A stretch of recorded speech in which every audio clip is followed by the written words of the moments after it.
Ameublement Tanguay en première ligne. Aujourd'hui, à l'Esprit sportif, William Auclair pousse pour les Jeux olympiques en bobsleigh. Le Hula Bowl, une belle expérience pour David Côté du Rouge et Or. Patinage artistique, Lauriane Matt et Thierry Ferland en compétition virtuelle.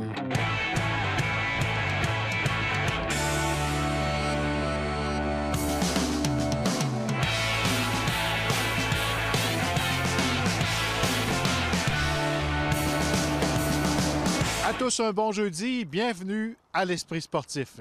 L'un des deux seuls Québécois membres de l'équipe canadienne de bobsleigh, c'est le Beauportois William Auclair, qui rêve, lui, de participer aux Jeux olympiques de 2022 à Beijing. L'Esprit sportif est allé à sa rencontre aujourd'hui.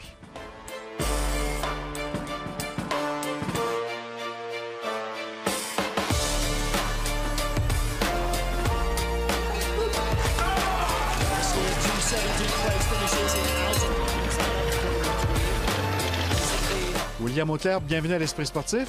Merci. William, on parle de bobsleigh. Tu es un athlète de bobsleigh. Dis-moi, avant d'aller plus loin là, dans ton parcours, comment ça a débuté pour toi? Ça a débuté avec des tests physiques, en fait. C'était un ami qui m'a parlé de ça, puis que la curiosité, j'ai été piqué par le style d'entraînement. Puis c'est vraiment de fil en aiguille que j'ai commencé à apprécier le sport par les capacités physiques que ça prenait, puis par les tests physiques qu'il faisait, avant même de descendre une piste pour une première fois. Est-ce que tu as un parcours d'athlète? Tu as joué au soccer longtemps, tu as été en athlétisme avec le Rouge et Or, tu as fait du crossfit. Exact. Tout ça t'a amené à ce sport-là. Exact. Ouais, c'est un peu mes capacités physique, mais j'ai travaillé sur mes qualités. Justement, après le soccer, j'étais un peu entre deux. Je voulais encore compétitionner, puis j'étais encore maniaque d'entraînement avec le CrossFit, mais j'ai pas cliqué sur le niveau compétition au CrossFit.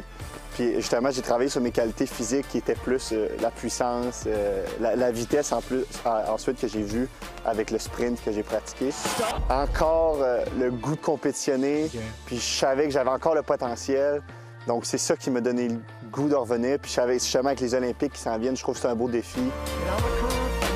Bien, ce qui s'en vient, là, c'est je déménage à Victoria pour rejoindre ma blonde qui s'entraîne là-bas en athlétisme. Ce qui s'en vient, en fait, dans le futur proche, c'est peut-être les compétitions nord-américaines. On aurait une à Whistler le 28 février.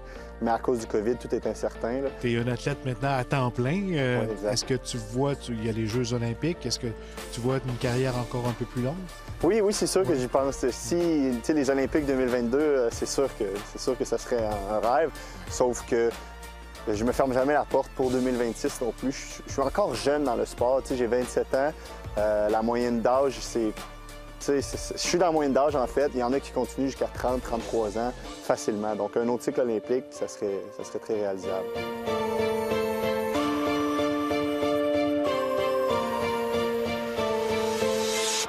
Le botteur du Rouge et Or, David Côté, a vécu toute une expérience le week-end dernier alors qu'il a pris part au match du Hula Bowl. Stéphane Turcot l'a rencontré aujourd'hui et nous parle de son expérience. Invité de dernière minute au Hula Bowl, le botteur du Rouge et Or, David Côté, a rapidement été séduit par son environnement. C'est super, honnêtement. Tu peux pas rêver de mieux comme endroit pour jouer au football. Là. Surtout si on compare ici avec la neige et le froid. Là. And so on for the field goal is David Côté, 6'4", 215-pound kicker out of Laval in Canada. David Côté a réussi 3 placements sur 4 et produit 9 des 15 points pour son équipe qui a d'ailleurs gagné la partie. 24-yard field goal attempt for Côté. Il n'a eu aucune discussion avec un recruteur de la NFL, mais il est reparti avec le sentiment du devoir accompli. Je suis bien satisfait. C'est sûr que j'aurais aimé ça tous les avoir. On vise tout le temps la perfection. Mais en général, je suis très content. 3-4, c'est une bonne statistique. C'est le coloré Rex Ryan qui dirigeait son équipe. Il a trouvé l'ancien entraîneur de la NFL et aujourd'hui commentateur et analyste bien sympathique. Il est super drôle, il dit beaucoup de blagues, il dit beaucoup il dit beaucoup de blagues, puis il est vraiment, comme tu dis, là, il est coloré, puis il joue beaucoup sur l'émotion et tout. Là, j'ai pu lui parler un petit peu. Évidemment, il me posait un petit peu des questions sur le Canada. Lui m'a dit qu'il avait déjà été un petit peu... c'était un peu le running gag. Tout le monde me parlait un petit peu du Canada, là, puis c'était un très bon monsieur. La seule note discordante à Hawaï, c'est qu'il portait le bleu carabin. Ouais, c'était dur un peu. J'avais mon petit bracelet rouge au poignet, mais puis j'avais la rougeur dans mon cœur, mais pour une occasion comme ça, j'étais prêt à le mettre une fois l'uniforme bleu. J'ai passé par-dessus, mais pas trop souvent. Non, il devrait retrouver le rouge et or pour une dernière saison universitaire en carrière, si saison il y a. Le placement est réussi par côté. Stéphane Turcot, à Québec. Après la pause, 2 athlètes en patinage artistique à surveiller.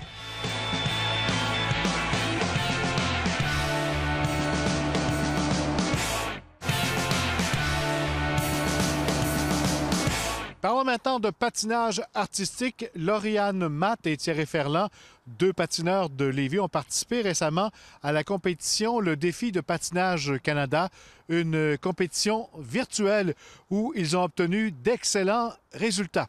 Reportage.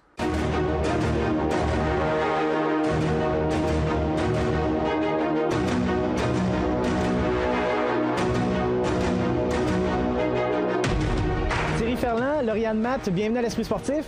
Merci. On prend des nouvelles de vos performances en patinage artistique. Premièrement, comment a été la gestion de la pandémie pour vous depuis mars dernier en patinage artistique? Bien, premièrement, on n'a pas pu patiner de mars à juin, donc pendant 3 mois. Fait que pendant ces 3 mois-là, l'objectif, c'était de se maintenir en forme et puis se garder actif.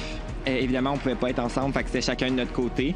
Fait que ça, c'est sûr que c'était plus difficile côté motivation, mais on savait qu'on allait pouvoir retourner sur la glace et ensemble à un moment donné, donc on persévérait de ce côté-là. On n'a jamais arrêté aussi longtemps que ça, dans le fond, de patiner. Ça faisait bizarre de recommencer après si longtemps, mais on s'est bien réadapté là, en juin, puis on était vraiment reconnaissants pour recommencer. Votre saison a recommencé avec un championnat provincial et ça se passait par vidéo, c'est ça?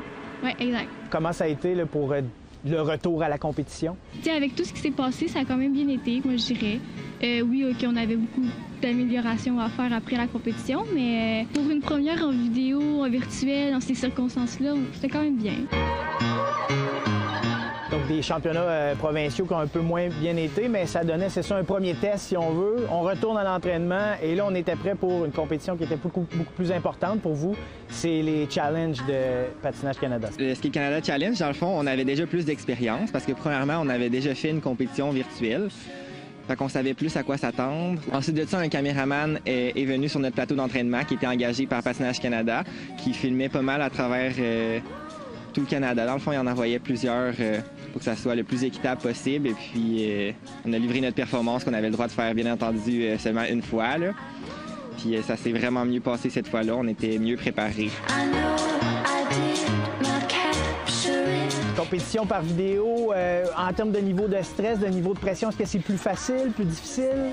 C'est vraiment différent. Moi, personnellement, j'ai trouvé ça peut-être un peu plus facile parce qu'on était comme chez nous, dans notre lieu d'entraînement de tous les jours. T'sais, on avait nos repères.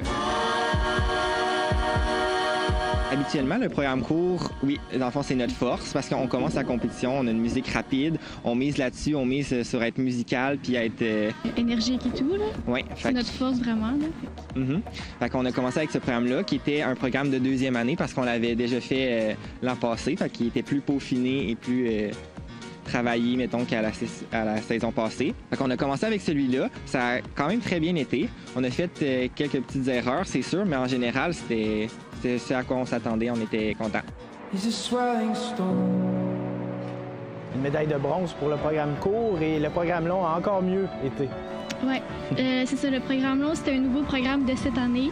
Donc, c'est dans le fond, avec les championnats provinciaux, c'est la 2e fois qu'on le présentait.